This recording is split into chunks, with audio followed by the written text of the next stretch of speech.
Olá pessoal, meu nome é Pedro, bem-vindos a mais uma aula do canal Home Bio. Antes da gente começar, se inscreve no canal, deixa o seu like e ativa as notificações, ok?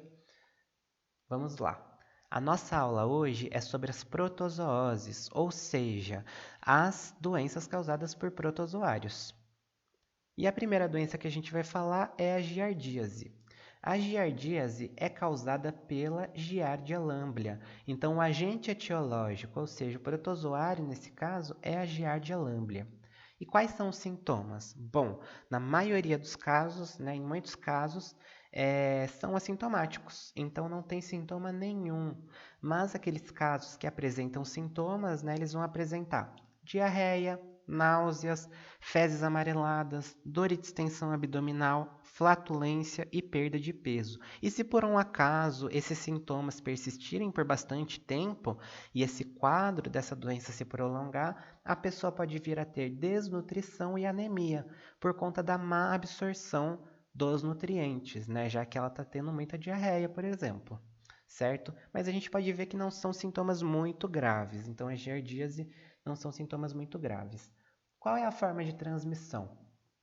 A principal forma é a forma oral fecal, através do consumo de água e alimentos contaminados. Contaminados com o quê? Com fezes. Fezes de pessoas ou animais que estavam infectados pela Giardia lamblia, certo? Então, a Giardia lamblia é um protozoário que vive no nosso intestino, do intestino daquelas pessoas que estão infectadas. E, consequentemente, quando essas pessoas defecam, elas liberam fezes com cistos. Esses cistos são a forma, dormente da Giardia lamblia. Então, ela sobrevive mais tempo no ambiente fora do nosso organismo. E aí é com esses cistos que a gente vai se contaminar. Cistos que podem estar presentes em alimentos e água, que se a gente consumir, então, vai dar ruim para a gente. E contato com a mão e objetos contaminados. Como assim? Vamos pensar se a gente for num banheiro público, der a descarga e não lavar a mão. E se aquela descarga tivesse contaminada com as fezes de uma pessoa que está infectada com a Giardia lamblia? Aí a gente sai daquele banheiro sem lavar a mão e vai comer um lanche. E aí a gente se contaminou. Então, mãos e objetos também podem ser uma forma de transmissão. E fezes de animais de estimação contaminados. Como assim? A giardíase não é uma doença que atinge apenas os seres humanos, atinge outros animais também, como por exemplo os cães. Se eles estiverem com a giardíase e a gente tiver contato com essas fezes e novamente não lavar a mão, não se cuidar, a gente também pode se infectar, certo? Profilaxia. Bom, saneamento básico, porque ainda existem muitas regiões no Brasil que não existe saneamento básico, onde as pessoas vivem, ao lado de esgoto a céu aberto, então facilitando muito esse contágio. Higiene pessoal, sempre lavar as mãos depois de ir no banheiro, antes de se alimentar, em outros momentos do dia. Importantíssimo a gente ter essa higiene pessoal. E sempre tratar os doentes, porque tratando os doentes a gente consegue curá-los, curando os doentes a gente consegue encerrar e quebrar esse ciclo. Então aquelas pessoas não vão mais defecar o cisto desse protozoário, e esse cisto não vai mais ser então perigoso de infectar outras pessoas. E uma última coisa sempre é fazer a higiene correta dos alimentos também. Tratamento.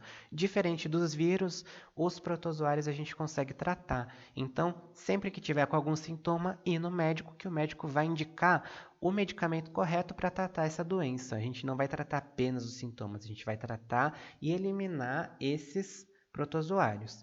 Nesse caso, é indicado também repouso e hidratação, por conta da diarreia, a gente não pode se manter desidratado. Então, sempre tomar água e muitos líquidos. Amebíase. Amebíase ela é causada pela entamoeba histolítica.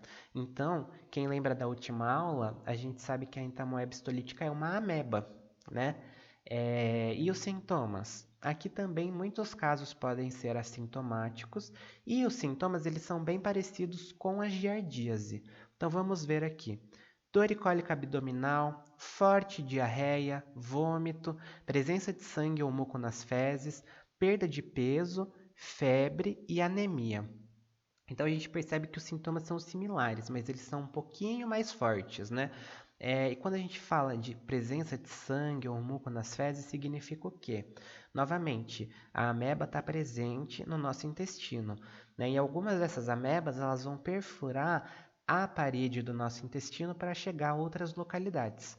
E aí, quando elas fazem essa perfuração, acaba ocorrendo um pequeno sangramento.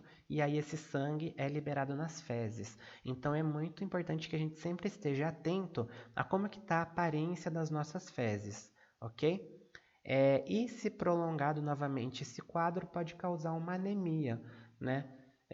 Então, é similar com a giardíase, mas é um pouquinho mais complicado.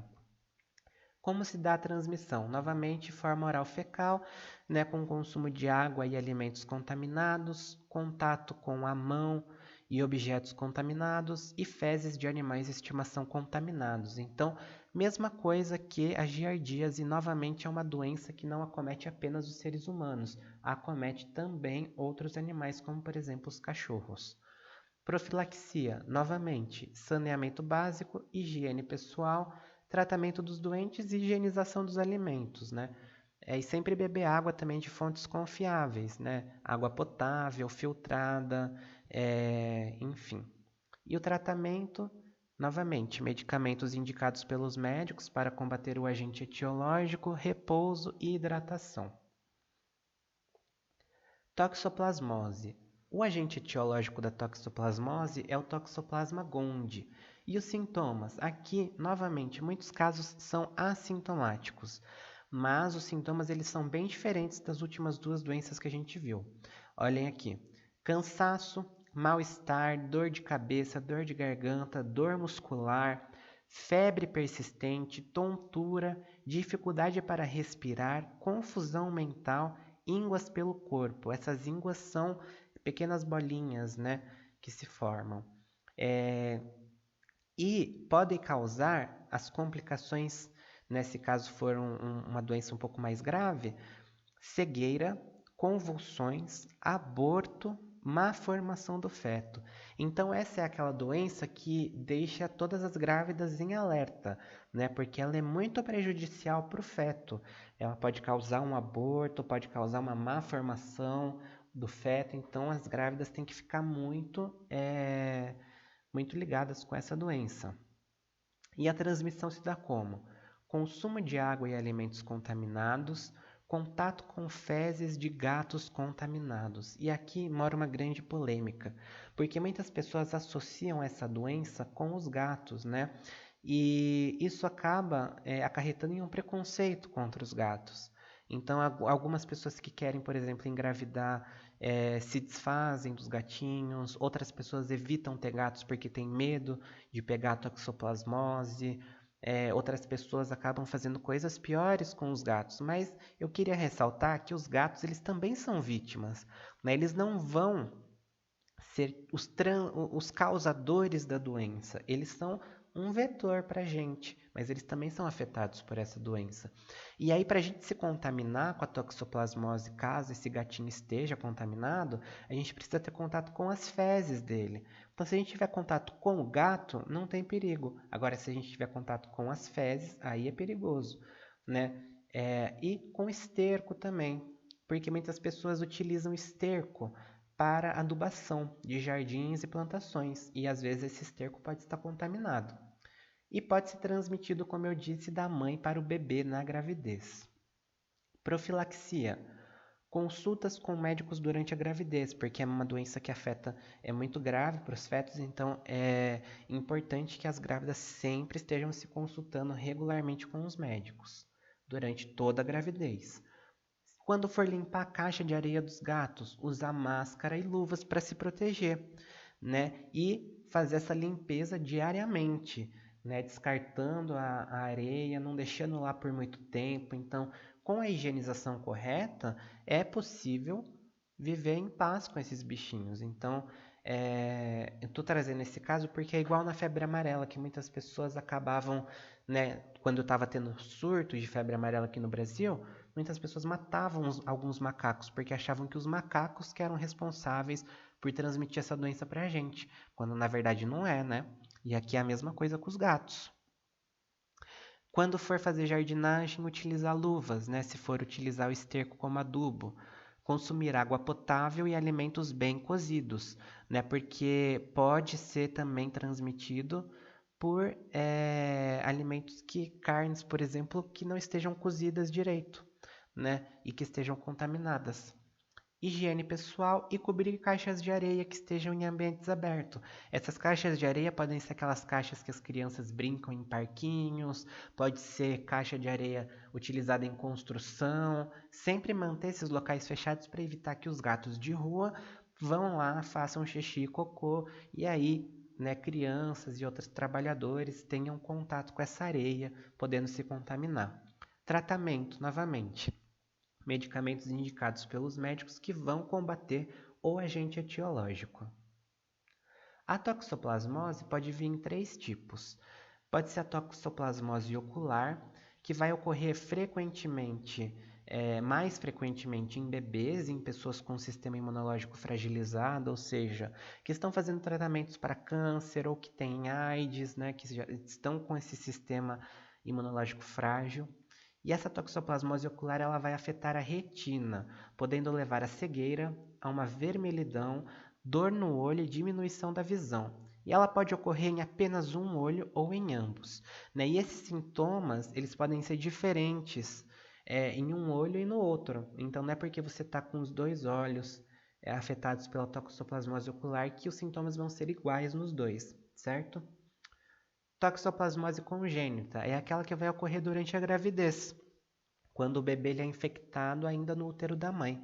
Isso pode resultar em consequências gravíssimas, como, por exemplo, parto prematuro, aborto, a morte do bebê ao nascer, malformações diversas do feto e baixo peso, né? E essas consequências elas são mais graves de acordo com a idade gestacional em que esse bebê foi infectado. Por exemplo, bebês que forem infectados próximos ao parto, né, próximos ao nascimento. Pode ser que seja um pouco mais grave porque vai que a mãe e o médico não conseguiram detectar a tempo, né? Ou no primeiro trimestre também, quando o sistema imunológico da mãe está mais fragilizado, também pode ser mais grave. Então, dependendo da idade gestacional, pode ser mais grave ou menos grave. Então, por isso que é sempre importante estar indo no médico e se prevenindo. Toxoplasmose cerebroespinal ou meningoencefálica. Ela é mais frequentemente diagnosticada em pessoas que têm AIDS, lembrando que AIDS é diferente de HIV. HIV é o vírus e AIDS é a doença causada pelo HIV. Ou em pessoas que foram tratadas, mas não tiveram os parasitas todos eliminados, permitindo que eles se deslocassem até o sistema nervoso, né? Então essas pessoas se trataram, esses parasitas não foram totalmente eliminados e depois de um tempo eles caminharam, se deslocaram até o sistema nervoso e ativaram novos sintomas mais graves, né? Que nesse caso pode levar ao coma e coloca seriamente em risco a vida dessas pessoas, porque vai atingir então a região do sistema nervoso, região cerebral, certo? Vamos falar agora sobre a leishmaniose, que é causada pela Leishmania SP. Quando está escrito aqui SP, significa que tem várias espécies de leishmania que podem causar a leishmaniose, não tem apenas uma espécie, certo? E ela pode ser de duas formas. A leishmaniose tegumentar, que a gente pode observar um pequeno caroço no lugar, né, onde foi feita a picada.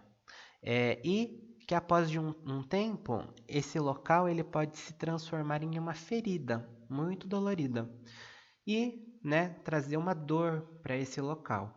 E também acarretar no inchaço das ínguas próximas do local onde foi feita essa picada, então linfonodos, por exemplo. E a leishmaniose visceral. Aqui a gente já tem sintomas mais graves, como por exemplo a febre que pode se manter por várias semanas, inchaço da barriga, perda de peso e fraqueza excessiva, manchas escuras na pele, diarreia e anemia que pode levar a sangramentos e problemas cardíacos, uma anemia bem severa então. E qual que é a diferença? Bom, leishmaniose tegumentar, como o próprio nome diz, vai ocorrer, né, na nossa pele, então mais superficialmente no nosso corpo. E a leishmaniose visceral ela vai ocorrer nos nossos órgãos, como o próprio nome diz, nas nossas vísceras, certo? Então vão afetar os nossos órgãos. E a transmissão ela é feita através da picada de um inseto, o flebotomínio, que é um tipo de flebotomínio, que no caso especificamente aqui é o mosquito palha, certo? Esse mosquito ele não está presente nas áreas urbanas, apenas nas áreas rurais, nas áreas, né, silvestres. Então, na, na cidade é muito difícil ocorrer essa transmissão. E por que eu falo isso? Porque os cães eles podem também ficar com leishmaniose. E aí o que acontece? Não tem perigo, por exemplo, da gente pegar essa doença dos nossos cães em um ambiente urbano porque não tem esse mosquito, né? Então, se ele tiver com leishmaniose, não tem o risco para os seres humanos, né? E é por isso que eu falei nessa questão de ser um mosquito mais presente no ambiente silvestre. A profilaxia que a gente pode ter é vacinando os nossos cães, e essa é uma proteção especificamente para eles, porque não existe vacina para os seres humanos, mas existe para os cães, que é uma doença muito severa em cachorros, eu vou falar daqui a pouco sobre isso. E quando a gente for, né, para uma área silvestre, sempre adotar proteções individuais, como por exemplo, repelente, roupas adequadas para fazer trilhas, né? Então, de manga comprida, calça, sapatos fechados, mosquiteiros, telas em janelas, em portas, né? Então, sempre se prevenir dessa forma. E o tratamento para seres humanos existe. Então, os médicos vão indicar o medicamento correto para tratar essa doença. Mas para cachorros também existe, né? Só que o que acontece? É um tratamento muito caro e que não tem tantos resultados esperados assim, né? Então é muito complicada essa doença para cachorros por conta disso. Por isso que é importante a vacinação. E aí o que acontece é que na maioria dos casos, os veterinários acabam indicando a eutanásia desses cachorros, né? Não vou entrar aqui no mérito se isso é uma coisa benéfica ou não, porque a gente precisa analisar de diferentes ângulos, a gente precisa realmente ter um bom respaldo para entrar num debate como esses. Mas é uma informação que eu trago para vocês, né? Geralmente, a leishmaniose, por ter um tratamento muito caro que muitas pessoas não conseguem arcar e por não ter uma eficácia muito grande, né? O cachorro vai sofrer bastante. Muitos veterinários indicam a eutanásia para aqueles animais, certo? Então, sempre vacinem os seus cachorros, ok? Malária. Malária é uma doença que tem um índice de mortalidade altíssimo na África. Aqui no Brasil, ela ocorre geralmente na região amazônica e no continente africano, né, como eu falei, ela é muito letal. E ela é causada então pelo Plasmodium. O Plasmodium, né, também tem diferentes espécies de Plasmodium que podem causar malária. O P. falciparum é o que causa os casos mais graves. Por quê? Porque ele pode acometer até 25% das nossas hemácias.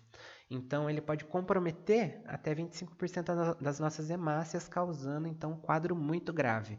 E eu vou explicar daqui a pouquinho um pouquinho mais sobre isso, certo? Os sintomas.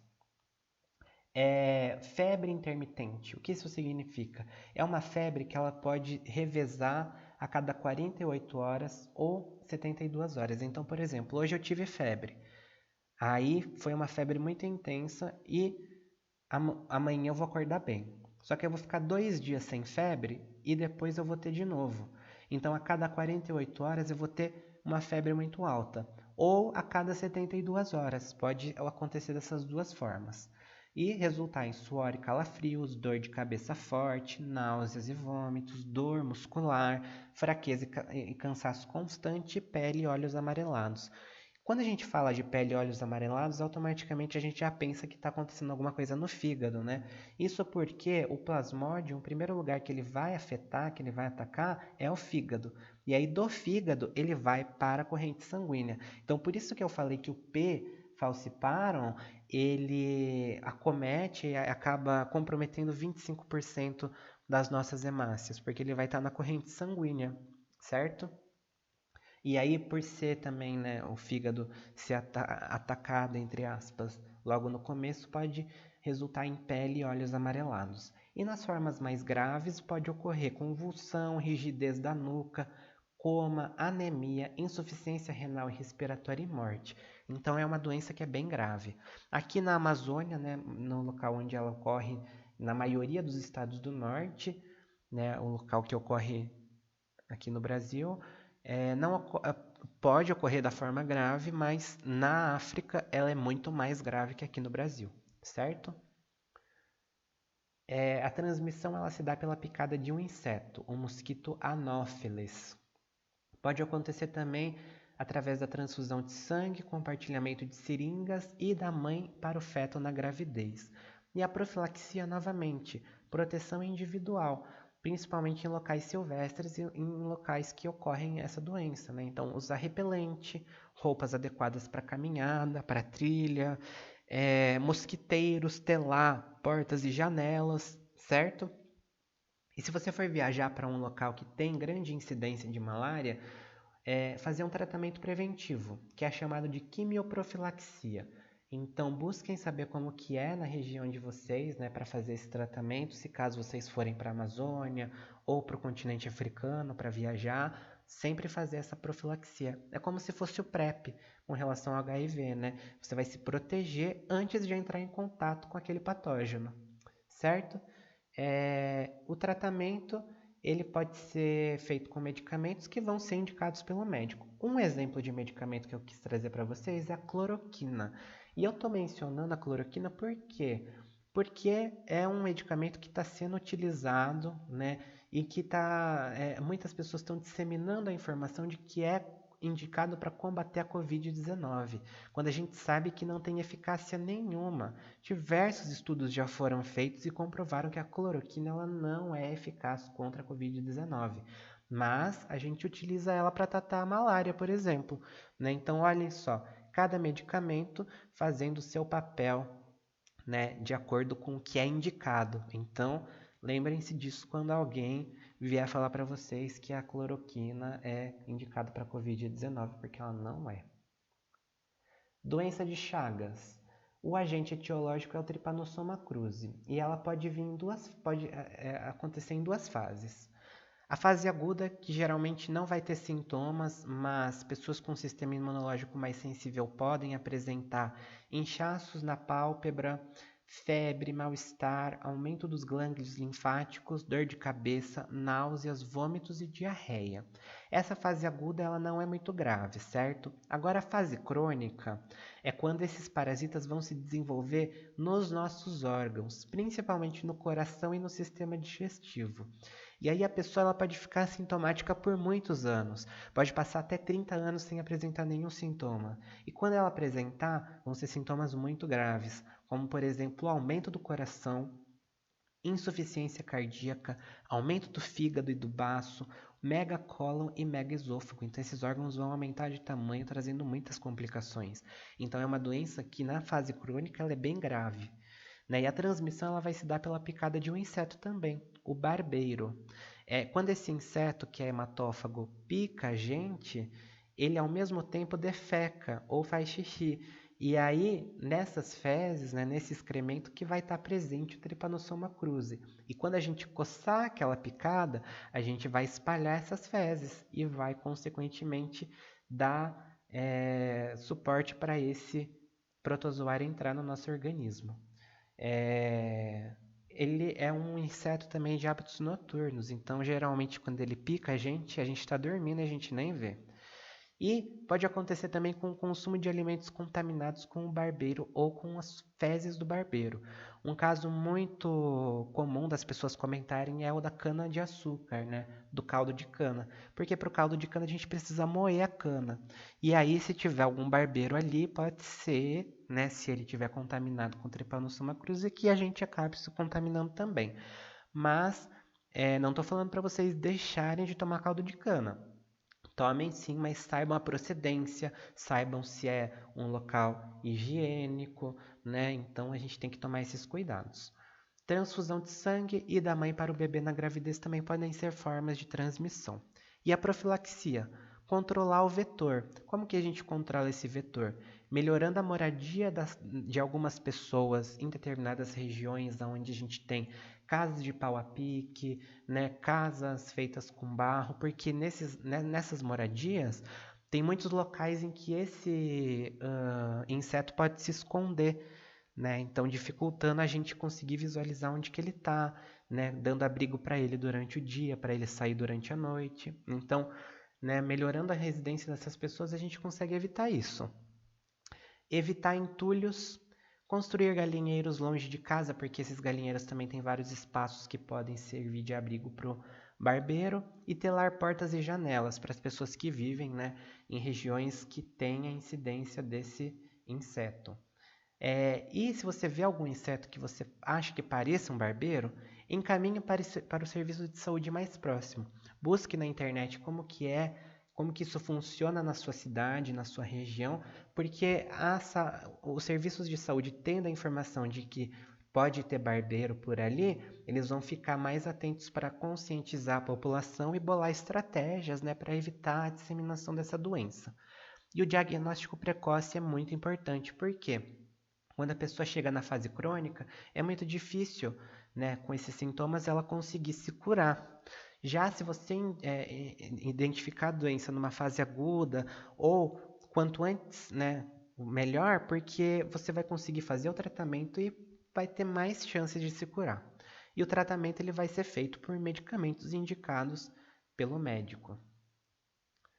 Doença do sono é causada também por uma espécie de trypanosoma, mas não o Trypanosoma cruzi. Aqui vai ser causada pelo Trypanosoma brucei gambiense ou o Trypanosoma brucei rhodesiense. A doença do sono é uma doença que ocorre apenas no continente africano. Por quê? Porque o mosquito que transmite, né, o inseto que transmite essa doença, através da sua picada, não vive aqui no Brasil, vive apenas lá no continente africano, vou falar daqui a pouco. E os sintomas também apresentam 3 estágios. O estágio cutâneo, que surge manchas vermelhas na pele após aproximadamente 2 semanas da picada, e essas manchas podem se transformar em úlceras doloridas.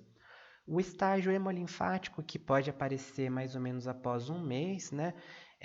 Porque o protozoário, após esse tempo, vai atingir o sangue, o sistema linfático daquele organismo, levando ao surgimento de ínguas no pescoço, febre, dor de cabeça e manchas vermelhas por todo o corpo. E o último estágio é o estágio meningoencefálico, em que o protozoário vai atingir o sistema nervoso central, causando confusão mental, sonolência excessiva, problemas de equilíbrio e alterações comportamentais. Então a gente percebe que essa é uma doença que ela tem estágios progressivos, né? E o último estágio, meningoencefálico, é o mais grave, que é o estágio em que as pessoas ficam muito sonolentas. Por atingir a parte cerebral, acaba, né, sendo bem grave e, se não for tratado, pode levar, sim, a sintomas muito graves e à morte. E a transmissão ela se dá pela picada de um inseto, que é o tsetse, que, como eu disse, vive apenas no continente africano. Também pode ocorrer transmissão de mãe para o bebê durante a gravidez e através de relações sexuais desprotegidas. Então, consequentemente, a profilaxia, proteção individual, para a gente se proteger contra a picada do inseto, né? Mosquiteiros, repelentes, roupas adequadas para caminhadas, né? E relações sexuais protegidas, já que existem relatos e evidências de que pode sim ser transmitido através de relações sexuais desprotegidas. E o tratamento, né, vai ser feito com os medicamentos indicados pelos médicos. Então, só para encerrar, se você está aí em casa achando que está com a doença do sono, não se preocupe porque ela não ocorre aqui no Brasil, ok? E para finalizar, a última doença, a tricomoníase, que o agente etiológico é o Trichomonas vaginalis. Os sintomas são dor e desconforto ao urinar, corrimento esverdeado ou amarelado com cheiro forte no caso das mulheres e um corrimento branco e fluido no caso dos homens. Pode ocorrer também vermelhidão e coceira na região genital.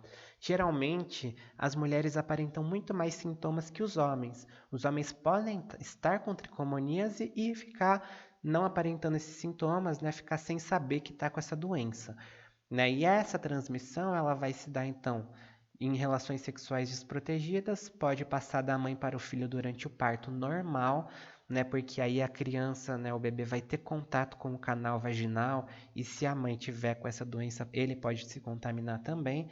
E compartilhamento de objetos de uso pessoal, como por exemplo toalhas e roupas íntimas, né?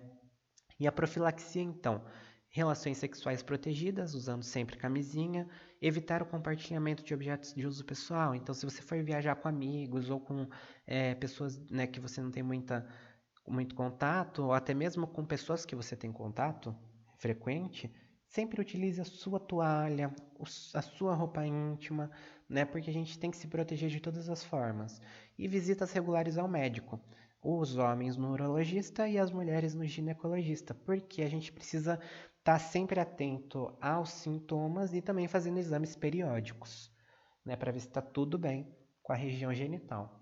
E o tratamento, novamente, os médicos que vão indicar qual o remédio adequado.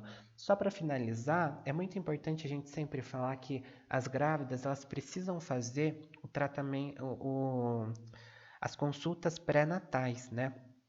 Porque várias dessas doenças podem afetar os bebês, podem afetar os fetos. Então, muito importante que faça esse acompanhamento durante toda a gravidez. E eu estou ressaltando isso porque muitas pessoas não têm essa possibilidade, não têm essa informação, né? Então, sempre, sempre se consultem com o médico. Mesmo fora da gravidez, façam exames periódicos, né? É muito importante.